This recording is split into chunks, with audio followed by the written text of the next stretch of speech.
Olá, estudantes! Tudo bem com vocês? Essa é uma aula especial de arte e customização, ou customização e arte. Eu sou a professora Thaís.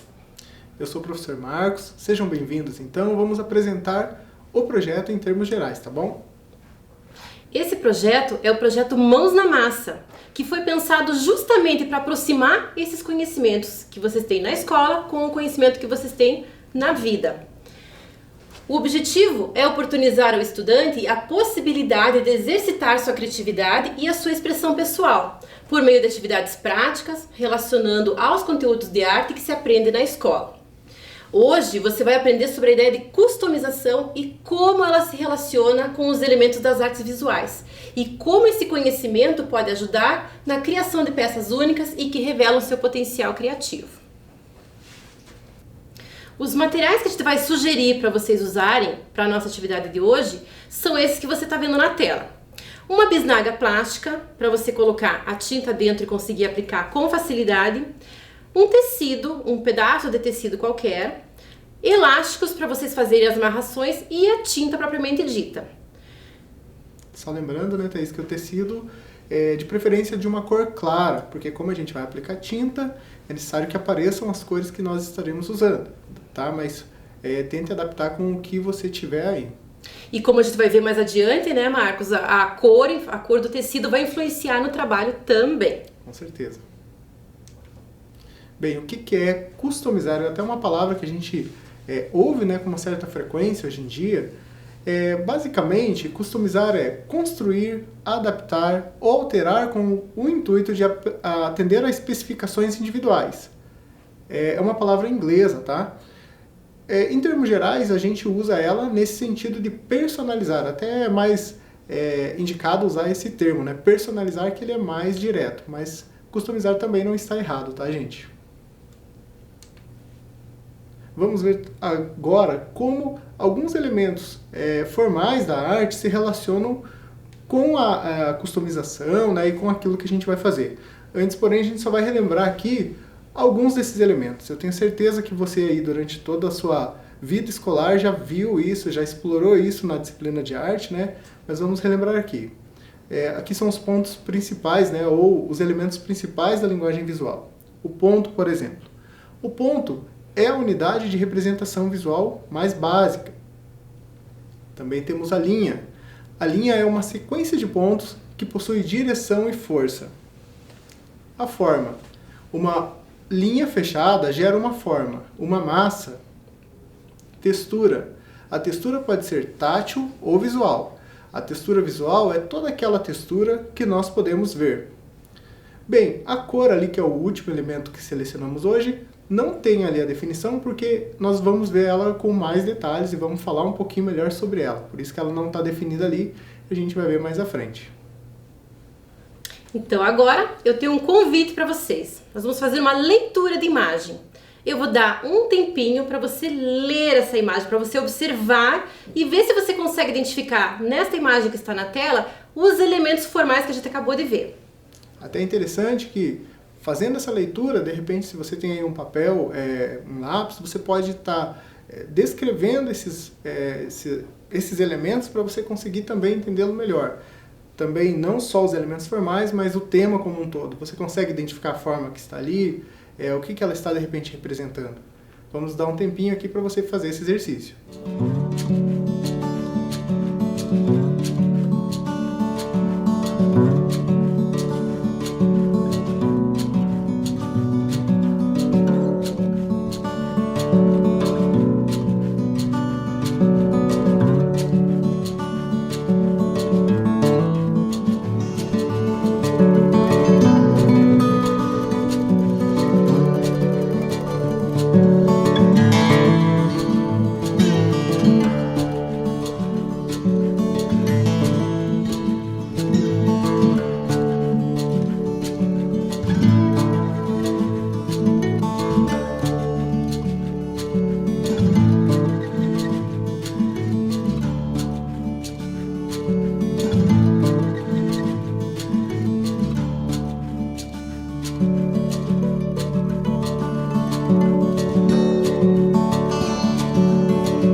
só, um macete para quando a gente vai fazer uma leitura de imagem é começar com esses elementos visuais mesmo, tá? Então essas formas, as linhas, as cores é uma coisa que a gente consegue identificar em qualquer tipo de imagem, seja uma fotografia, uma pintura, um desenho. Então começando daí você consegue perceber o tema e aí você vai para outras questões que a imagem pode trazer, né? Então sempre comece pelos elementos formais. Lembram que no início eu falei que nós vamos definir melhor a cor, né? A cor é um daqueles elementos. Hoje nós selecionamos a cor como um elemento-chave aqui para a nossa aula. Mas se eu perguntar o que é cor, vejam, a resposta é bem simples. Cor é luz. Às vezes a gente não sabe exatamente como definir a cor, né? E vejam que ela pode ser definida apenas com uma palavra. Mas daí surge outra questão. E o que é a luz? A luz é uma onda, tá? E a cor se diferencia uma da outra pelo comprimento da onda, certo? Observem ali também que nós temos na imagem um prisma. Faz parte de um experimento, né, de um cientista chamado Isaac Newton. O que ele fez? Ele jogou um feixe de luz branca sobre um prisma, uma pirâmide ali transparente, né, de vidro, e do outro lado o que aconteceu? Saiu um arco-íris, né? Ou seja, a luz branca sofreu o processo de refração, ela se dividiu em cores do espectro visível. Quer dizer que aquela faixa que corresponde ao arco-íris são as cores que a gente consegue ver. Mas existem muito mais cores na natureza que nossos olhos não percebem ou não captam. Inclusive hoje em dia com a tecnologia, né, existem câmeras que têm funções diversas para captar outras cores, né, desse espectro que é invisível para nós. Mas definido então que cor é luz, vamos tentar entender um pouco melhor a partir daqui. A gente pode dividir a cor também em dois pensamentos principais. A cor-luz, onde a emissão é direta da luz, né, seja de telas, por exemplo, a tela da sua televisão, ou a tela do computador, a tela do celular, lanternas também, às vezes um jogo de luz de um espetáculo. Então todas essas são formas em que a luz, a cor é emitida a partir da fonte de luz. Uma outra definição é aquela que a gente pode manipular mais facilmente e que normalmente na escola nós fazemos, que é manipular pigmentos. Ou seja, se você tem lá um joguinho de tinta guache e você trabalha com elas, né, misturando as cores, fazendo esses trabalhos, você está manipulando pigmentos, né? E é importante a gente entender isso hoje, porque a gente vai trabalhar com pigmentos. Eu tenho aqui até uma imagem que mostra como funcionam esses dois processos. Quando a gente mistura as cores primárias luz, eu tenho 3 cores primárias luz, que são o vermelho, o verde e o azul. Se eu misturar essas cores, eu vou ter o branco. Percebam também que as cores primárias luz não são exatamente as cores primárias pigmento, que é a imagem que está do ladinho ali. As cores primárias pigmento são o magenta, o ciano e o amarelo. Se eu misturar essas 3 cores, eu vou obter, na verdade, o preto, né, chamado preto cromático. É um grafite bem escuro, assim. Então, são duas naturezas e duas formas distintas de trabalhar com a cor. Como nós vamos falar sobre tinta, essas coisas, a gente vai definir melhor o pigmento. O que é o pigmento? É a substância material que, conforme a sua natureza, absorve, refrata e reflete os raios luminosos, componentes da luz que se difunde sobre ela.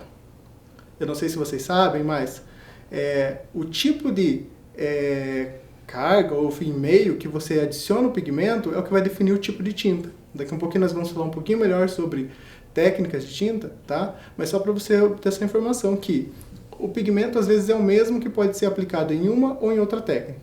Vai mudar a forma do material que compõe aquela tinta. Digamos que você aplique o pigmento a um óleo, você vai ter tinta a óleo. Se você aplicar o pigmento à clara, né, do ovo, você vai ter uma tinta têmpera e assim por diante. Como ela funciona aí no objeto?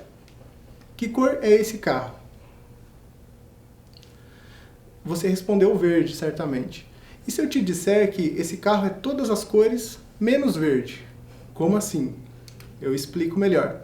Lembram lá o nosso prisma, que refratava a luz branca em luz colorida? Então vamos pensar o seguinte. A luz branca que está na natureza encontrou a superfície desse carro. Quando ela foi refletida, somente o espectro de cor correspondente ao verde é que foi expulso dessa superfície.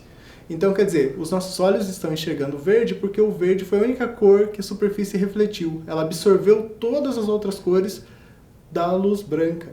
Então, por isso que eu falei que esse carro é todas as cores menos verde. Entenderam mais ou menos a lógica? Bom, o pigmento, como eu falei, é o responsável pela cor das tintas. Normalmente sob a forma de pequenas partículas em pó ligadas entre si pelo aglutinante. Então, esse aglutinante, né, a carga ou veículo, recebe vários nomes, como eu falei, pode ser óleo, pode ser ovo, pode ser cola plástica, e a gente tem uma tinta acrílica, e assim por diante. Vocês também certamente já viram o círculo cromático, né? A gente, ao longo da nossa vida escolar, a gente também acaba fazendo várias vezes esse exercício. É interessante pensar que o círculo cromático nos ajuda a organizar a ideia da cor. Então, nós temos vários tipos de relações cromáticas. Quais são elas? Cores primárias, cores secundárias. Como eu falei ali, nós temos como cores primárias o magenta, o amarelo e o ciano. Se você misturar duas cores primárias, você vai obter uma segunda cor, que é uma cor secundária. Só como exemplo, se você misturar o ciano e o amarelo, você vai ter que cor? O verde. Observem ali, inclusive, que entre o azul e o amarelo, né, o ciano e o amarelo, você tem tons de verde. Se você misturar o amarelo com o magenta, observe que você vai ter tons de laranja. E se você misturar o magenta com o ciano, você vai obter tons violáceos, né, ou seja, o violeta, o roxo e assim por diante. Então, algumas relações cromáticas são de cores puras, que são primárias e secundárias. Também temos as cores complementares. Se você observar no ciclo, o amarelo está de um lado, do outro lado, exatamente, né, se a gente seguir o diâmetro, nós temos o roxo. Quer dizer o seguinte, o roxo é a cor complementar do amarelo. É o contraste máximo entre matiz e saturação de uma e de outra cor. O roxo, observem bem que é formado pelo magenta e pelo ciano, que são exatamente as outras duas cores primárias. Então, a cor complementar é sempre o oposto, que são formado pelas outras duas primárias, né? A gente sempre vai ter essa relação de cores primárias daí na secundária.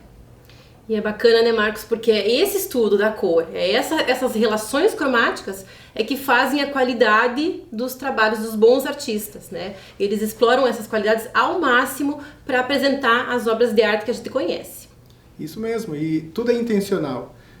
O artista, quando ele está fazendo, o pintor principalmente, ele está pensando nessa relação, porque tem uma intencionalidade no efeito que ele quer produzir, na sensação que ele quer transmitir e assim por diante. Pensando essas coisas, a gente vai fazer uma atividade que a Thaís vai explicar melhor para vocês. Essa atividade, de repente, você não vai fazer agora, mas se você entender, nos próximos dias, nas próximas semanas, quem sabe até a próxima atividade, a próxima aula que a gente se encontrar, você já pode ter aí um mood board. Qual que é a ideia desse mood board? É você fazer um arquivo pessoal com escolhas pessoais. E aí começa a primeira expressão pessoal de vocês. Quando a gente vai fazer um mood board, a gente seleciona elementos que a gente gosta, que a gente curte, que a gente tem alguma relação com esse elemento. E a gente vai propor aqui que vocês façam um mood board de cores, que vocês associem as cores da maneira que vocês acharem mais interessante. De repente vocês vão ter papéis coloridos, tecidos coloridos, não sei o que vocês vão ter em casa. De repente, se você não tiver um material muito elaborado, já vale mesmo começar a pintar os próprios lápis de cor e ver as relações cromáticas que vocês gostam mais. Será que vocês gostam mais das cores primárias? Ou de repente mais das cores quentes, das cores frias? É uma coisa pessoal. Vocês é que vão vendo de acordo com aquilo que vocês vão selecionando. E vocês podem ir ampliando da cor para outras possibilidades. De repente a cor associada a uma textura, de repente a uma estampa, aí a coisa vai se ampliando. O mood board é legal por causa disso. Você vai colocando e fazendo as associações que você imagina que são interessantes. E de repente você pode até ampliar para o espaço e pegar recursos de outros lugares, fotografias pesquisadas na internet, de repente você pode imprimir alguma coisa e já ir associando no seu mood board. Onde você vai colocar isso? Você pode ter um espaço na parede da sua casa, de repente um caderno, aí você organiza. A ideia é que você faça essa associação de ideias a partir da cor. Esse método da criação do mood board não precisa se preocupar com isso agora. Na verdade, é uma coisa que você vai desenvolvendo ao longo do tempo. Toda vez que você quiser fazer um projeto criativo, é um bom caminho começar pelo mood board. E de repente fica um hábito que você vai usando para tudo que você fizer na sua vida. É uma ferramenta que ajuda bastante na criação. Bom, aqui a gente vai mostrar para vocês um pouquinho de como é que a pintura se aplica e de que formas, né, como a gente já falou, dos tipos de tinta, né, Marcos, você já mencionou alguns tipos, como tinta óleo, acrílica, guache, aquarela, vinílica, enfim, são diversos tipos de tinta. Mas o suporte que vai receber essa tinta não precisa ser só uma tela, né, existem muitas possibilidades de trabalhar com pintura hoje em dia, ou trabalhar com a cor hoje em dia, né, diferentes suportes hoje em dia. Desde a tela mesmo, como você já está pensando na pintura, né, como um todo, mas também pode ser tecido, pode ser papel, pode ser a parede mesmo, né, e de repente hoje em dia já tem muita essa interação com a tecnologia, né, Marcos, com a tela digital. O próximo slide, inclusive, dá um pouco de conta dessa ideia. Então vejamos aqui uma pintura do neoplasticismo, né? O pintor que fez essa obra chama-se Pierre Mondrian. Ele é um pintor holandês, ele participa de um movimento chamado neoplasticismo, de estilo. Isso é em meados aí do século XX, mais especificamente lá na década de 20, de 30, né? Mas no início da década de 20. Esse movimento trazia como ideia que a pintura perpassasse, inclusive, o suporte da tela.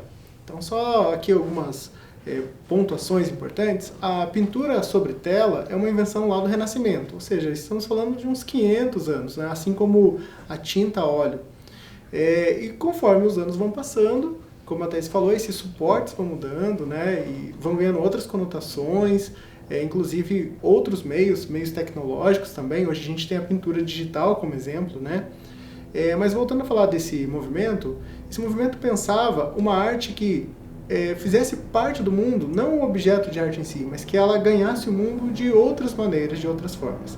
E que a estética que a gente vê na arte, que a gente pensa na arte, que ela fizesse parte da vida das pessoas, nos mais variados objetos, seja na arquitetura e também na moda. Então a gente trouxe aqui, no próximo slide, bem esse exemplo, como a partir da estética da pintura do Mondrian, né, isso foi para outros meios. A moda, ali vocês observem um vestido que foi criado em 1965 pelo Yves Saint Laurent. Esse vestido fez bastante sucesso e ainda faz, né, no mundo da arte, mas vejam como ele se apropriou aqui das formas, das linhas e das cores que o Mondrian trazia na sua pintura. A ideia, então, dessa pintura universal, que trabalhava as cores primárias, né, e as linhas mais básicas, geométricas, por assim dizer, era que ganhasse realmente outros espaços, outros meios. Outro exemplo ali, o tênis da Nike, esse mais recente, né, criado em 2008. Não ficaram só nisso, né, a gente não trouxe outras imagens, mas o movimento também, como eu falei, foi para a arquitetura, para o mobiliário e assim por diante. Então, aquilo que o Mondrian desejava, de certo modo, aqui foi posto em prática. É uma ampliação, né, dos conhecimentos, uma ampliação da arte para a vida, né?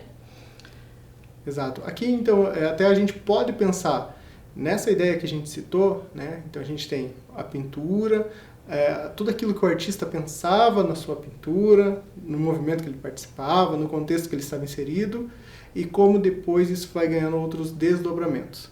Já que a gente vai falar um pouquinho de processo criativo. Então, quando a gente vai trabalhar uma peça, customizar uma peça, que é esse o intuito, ninguém cria nada do nada, né? Não existe, isso é um mito, né? Que você vai ter ali uma tela em branco e vai vir alguma coisa e você vai criar do nada, né? Isso não existe. Você precisa de referências. Como a Thais citou, o método de criar um mood board é um pontapé inicial, porque aquilo já implica no seu processo criativo. Então, às vezes, até aquele material, aquela cor, ele vai suscitar ideias, né? Então, o processo criativo, ele é o todo. Então, você já não vem com uma ideia pronta. Você vai absorvendo coisas daqui e dali. Então, para falar de processo criativo, a gente tem que pensar, primeiramente, na poética. A poética é como cada um resolve aquele trabalho, como cada um vai compor aquele trabalho. Eu tenho certeza que se eu passasse aqui exatamente a mesma proposta de uma pintura, se eu colocasse aqui que você só pode trabalhar com essa, com aquela cor, com essa e com aquela forma, e se eu limitasse o máximo possível isso, ainda assim, cada pintura seria diferente uma da outra. Porque aquilo que cada um faz diz respeito à sua poética, tá? À sua vivência, às suas experiências. E o conceito é criado, então, a partir desse material que você usa, que você seleciona, também as memórias que vão ali se sobrepondo, seja que o material já carrega ou que você traz da sua vivência, da sua história, e por fim aquela ideia do conceito, né, conceito como um todo que você quer passar aqui. Eu acho que isso vai ficar bem claro, né, Marcos, agora quando a gente apresentar o artista que a gente escolheu para mostrar para vocês, que é o Jean-Michel Basquiat. A história dele é fantástica, foi uma carreira super curta, né, uma vida assim super curta, 7 anos praticamente, mas foi uma carreira intensa, foi muito interessante a trajetória dele. Quando ele começou esse contato com a arte, ele era criancinha, ele era pequenininho, e já começou assim desde cedo, já aprendeu a escrever muito cedo, já aprendeu 3 línguas já quando ele era bem pequenininho. E a mãe dele incentivava muito ele a visitar museus, então o contato visual dele com a arte já se deu desde muito pequeno. E tem uma curiosidade na história dele, não sei se você sabe, Marcos, mas quando ele era criança, ele sofreu um acidente, né? E nesse acidente ele ficou internado muitos dias e a mãe dele deu um livro de anatomia para ele ficar folheando no hospital enquanto passava o tempo. Olha que interessante. Como a Thaís falou, essa carreira curta, né, que ele vai ganhar notoriedade no cenário artístico, né, principalmente ali começando por Nova York, depois para o mundo todo a partir de 1982. E vejam, ele faleceu em 1988, né? Muito jovem. Mas quando a gente vai ver os trabalhos dele, ele tem uma profusão muito grande. Então, embora um tempo curto, ele já produzia antes, logicamente, de ser famoso, né? Inclusive, é interessante pensar aqui, como tem um filme que trata da biografia dele, que coloca que a partir de Van Gogh, né, do gênio que é incompreendido e tal, a história da arte tenta não negligenciar mais nenhum gênio. Então o Basquiat foi colocado então como um gênio naquele cenário e até por isso ele acaba produzindo muito e ele faz isso a partir de 82 de um modo muito intenso, né? Até no contato que ele vai ter com outros artistas, ele conhece, depois torna-se amigo, influencia e é influenciado pelo trabalho do Andy Warhol, que é um importante artista aqui da pop art norte-americana. E o Basquiat também vai trazer muito para a arte institucional, digamos assim, né, para dentro do museu também uma arte de rua, né, uma arte do grafite, uma linguagem mais urbana que ele vai retratar muito bem nos trabalhos dele. Vamos conhecer um pouquinho? Então aí já tem a estética, né, o primeiro contato com a estética do Basquiat. Aliás, aquela primeira imagem que a gente fez a leitura, né, lá no comecinho, também é uma obra do Basquiat. Outro dado importante é que ele participa de um movimento, né, fica conhecido como neo-expressionismo. O expressionismo surge lá na Alemanha, faz parte do modernismo europeu, e aqui a gente tem uma nova roupagem, digamos assim, já com essas outras referências, seja da arte urbana, né, com essa nova figuração, com esses novos elementos e com essa transitoriedade. Então você tem uma arte de rua que de repente já está também no museu.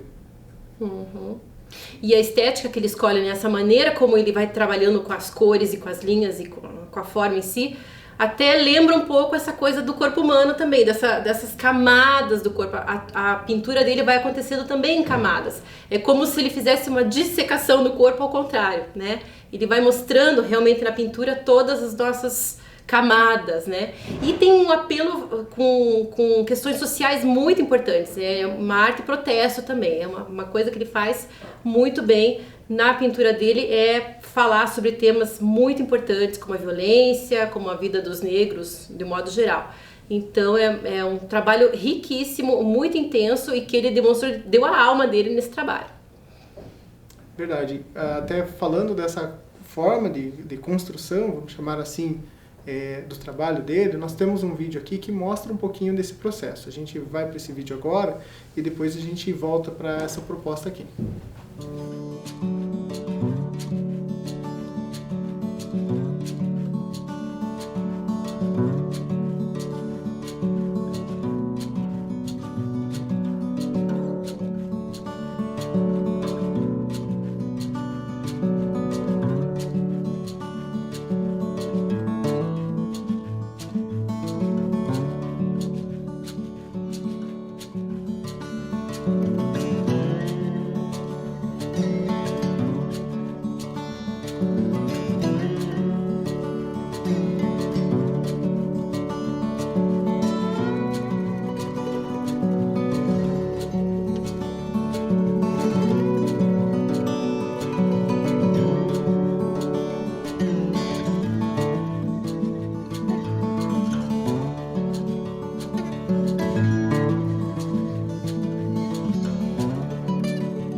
Então, nesse vídeo ficou bem claro, né, a expressividade da linha que vai se construindo em camadas e o efeito da cor também entre uma camada e outra. Bem interessante, né, como dá para transformar uma pintura numa arte digital. Bem bacana. Então, voltando àquela proposta, né, que mostramos antes do vídeo, eu vou pedir que você selecione alguns lápis de cor, algumas folhas também soltas. A ideia dessa atividade não é demorar muito, tá? Mas, como a gente falou, como a gente instaura um processo criativo para conseguir criar um conceito. Então, a gente vai jogando coisas aqui aleatórias, para daí no final depois pensar sobre esse conceito. Nós temos duas obras aqui na tela, do Basquiat, você vai escolher uma ou outra, tá? E aí você vai selecionar as cores que ele usou, você perceba também a textura que ele usou, as formas e tudo o que contém a obra, inclusive se essa obra te traz uma memória sobre alguma coisa, se aquilo te lembra alguma coisa, se parece, né, com alguma outra coisa, você pode anotar com palavras também. Então você pode, né, Thaís, colocando as cores, as linhas, as formas, esses conceitos em forma de palavra, só que a ideia é não demorar muito, tá, gente? Escolhe uma ou outra. É um registro rápido, né, mas ao mesmo tempo que vocês se dediquem mesmo a fazer essa observação e colocar no papel. Certo? A gente vai dar um tempinho, então, para você realizar essa atividade.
Então, gente, esse resultado que vocês obtiveram agora nessa folha que vocês criaram aleatoriamente, de repente vocês podem, já pensando isso, com o trabalho de customização que vocês vão criar naquele tecido lá que a gente falou no início, né, para você conseguir depois. A ideia daquele tecido é fazer um lenço ou uma bandana, depois também a gente vai tentar mostrar melhor como usar isso, tá bom? Mas nesse primeiro momento a gente vai pensar mais na customização do tecido em si. Isso já é uma prévia do mood board, né? Já é um mini mood board ali que você já está fazendo, porque na hora que você pega da imagem que você selecionou, já pega as linhas, já pega as cores, você já vai pensando aquilo que você gosta, aquilo que você não gosta, já vai fazendo a sua seleção, né? Digamos assim. A gente vai mostrar agora uma outra obra, também do Basquiat, que se chama Cabeça, ou Head, né? Que também, agora reparem muito, né, na paleta de cores que ele usou. A gente vai dar um tempinho para você fazer o mesmo esquema.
Foi bem rapidinho aí, espero que tenha dado tempo, mas é essa a dinâmica mesmo, tá, gente?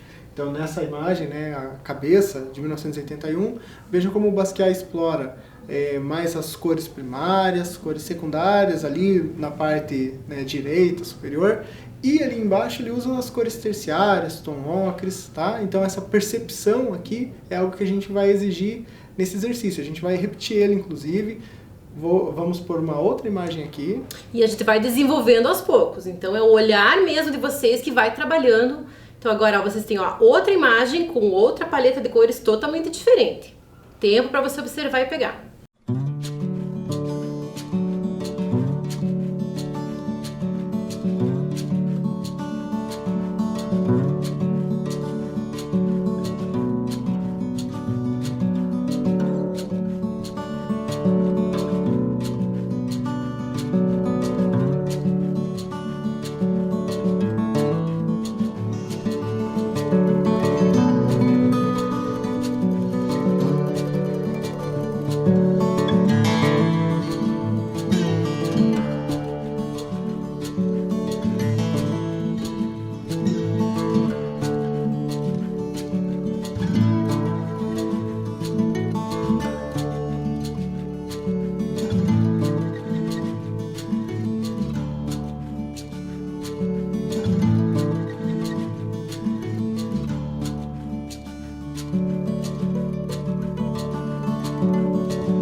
Essa imagem, mais especificamente, trabalha aquela relação de cores complementares. Lembra que eu falei que, por exemplo, se você tem ali o magenta, o complementar do magenta é o verde. Aqui a gente tem o vermelho, né, que está ali no mesmo espectro, e o complementar do vermelho é o verde, que é formado pelo ciano e pelo amarelo.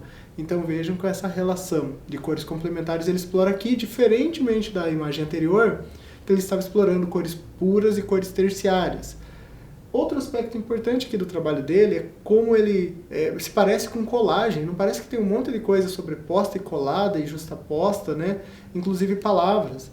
Ele sempre inscreve palavras sobre a superfície também da parede, da tela, sempre pensando que palavras, né, não são vazias de significado. Elas também têm seu significado, seu conceito. Tá? Então pensem também nessa relação com as palavras, vai ser importante futuramente pensando na customização da nossa peça. Exatamente. Mais uma imagem. Então agora, mesmo trabalho. Você observa aí a paleta de cores e tenta pegar e também associar com alguma outra palavra, alguma coisa que te remeta a essa imagem. Vamos lá.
Então, além da visualidade daquilo que, né, está evidente ali, queria chamar a sua atenção sobre o tema autorretrato. Primeiro, não é uma imagem realista, né? A gente viu lá a fotografia do Basquiat no início. Tem algumas coisas ali, questão do Rastafari nos cabelos, mas é uma imagem simplificada de si, que traz uma outra relação com o autorretrato que não é exatamente a autoimagem, né, realista, como a gente pensa sempre, um autorretrato tem que ser realista. Não. Ele trabalha por meio de outros símbolos, essa relação com o retrato, além, logicamente, aqui as cores complementares, novamente, né? Isso. E, inclusive, a questão do autorretrato, ele estava muito na mídia, né? Então, Sim. assim, a imagem dele já foi divulgada por muito tempo. Ele ia em programas de televisão, né? Ele aparecia muito na época, lá nos anos 80. Então, isso também trazia essa expressividade na obra dele, né? Então não precisava se preocupar com a imagem, porque a imagem dele já estava bem divulgada, então ele se preocupava muito mais com a expressão na arte dele do que com a própria imagem. Exato. Mais uma imagem. Mesmo exercício, vamos dar um tempinho e depois a gente só volta para complementar as informações.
Então aqui vocês viram que as cores já são colocadas de uma forma diferente, cores muito intensas, predomínio das cores quentes, aqui como vocês podem ver, equilibradas ali com alguns tons de verde que ele trabalha. E repare na técnica que ele usou, na mescla de materiais que ele usou para fazer essa composição. Ele usou tinta acrílica, ele usou giz e cera, que é um material super básico da gente, a gente tem na escola, tinta spray sobre essa tela. Então ele vai trabalhando também com essa diversidade de materiais, ele vai usando tudo que tem a ver com essa arte de rua que ele traz para a tela. Até o tamanho, a dimensão, é uma obra bem grande, tem 2,40 metros por 4 metros. Então pensar nesse emprego da expressividade do corpo mesmo, fazendo essas formas no espaço, Exato. Outra coisa interessante aqui é o título, que também traz essa ideia de uma narrativa. Temos ali uma figura humana e um animal, um cachorrinho, E ele traz isso no título também. Agora, fica só nisso, O resto fica com a nossa imaginação. Pensar em que contexto essa imagem foi criada, quem é esse menino, onde eles estavam, que lugar é esse, Então, só algumas pistas aqui quando a gente está pensando, fazendo a leitura de imagem e tentando trazer esses aspectos. Eu espero que você tenha tido sucesso aí nessa exploração. Também essa técnica de tentar captar e pegar essas cores aqui, pensando já em outras relações, essa associação, é muito importante nesse processo criativo. Nós vamos ver agora um vídeo que mostra um pouco daquilo que a gente está pensando em fazer aqui com aquela peça de tecido. Então preste muita atenção, que é bem interessante.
Então, essa técnica do tie-dye é uma técnica muito interessante que talvez você já tenha visto e de repente até experimentado em outros lugares, visto na internet ou até mesmo em alguma aula aqui do projeto.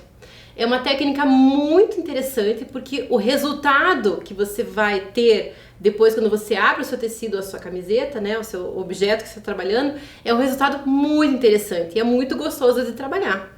Então a nossa proposta aqui prevê que você tenha esse pedaço de tecido.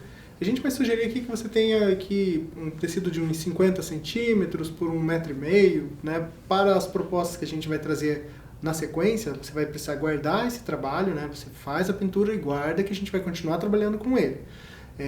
Então tem um pedaço mais ou menos desse tamanho do tecido para que seja possível fazer aquilo que a gente imaginou aqui, né, Thais? E se você de repente por acaso não conseguiu esse pedaço de tecido, vale uma camiseta velha que você tem aí mesmo, né? O importante é você experimentar e trabalhar, porque a nossa atividade vai continuar nas próximas aulas.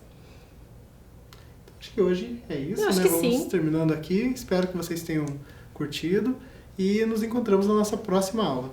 Até logo!